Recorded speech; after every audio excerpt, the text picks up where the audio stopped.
મિત્રો જય શ્રી રામ। આપણને એક આ બીજું કબૂતર મળી આવેલ છે કે મિત્રો જે રસ્તામાં હતું અને ઉડી લગી એવી હાલતમાં નહોતું। મિત્રો વાહન નીકળતું હતું તો અહીંયાથી સાઈડમાં થઈ જતું હતું, એટલે મને એવું લાગ્યું કે આ એવું લાગે છે। તો મિત્રો એને હું અત્યારે મામાદેવના મંદિરે લાવ્યો છું અને અહીંયા સાંયે મેં રાખી દીધું છે।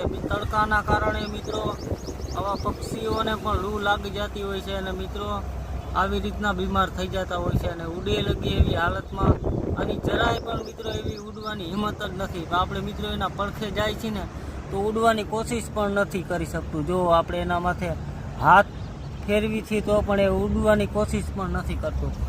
તો મિત્રો તમને પણ ક્યાંય આવું લાગે તો મિત્રો જરૂરથી સેવા કરજો। અને આ તો મિત્રો એક કબૂતરનું નાનું બચ્ચું છે।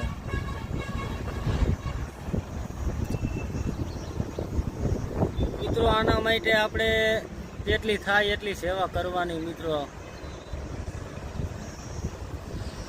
આ 2-3 કલાક મિત્રો અહીંયા આરામ કરશે તો મિત્રો હજુ થઈ જશે। મિત્રો આના પહેલાં પણ એક કબૂતર આપણે આવ્યું હતું અહીંયા મામાદેવના મંદિરે, એ પણ અત્યારે મિત્રો મામાદેવના મંદિરે છે અને મિત્રો હાજુ થઈ જાય।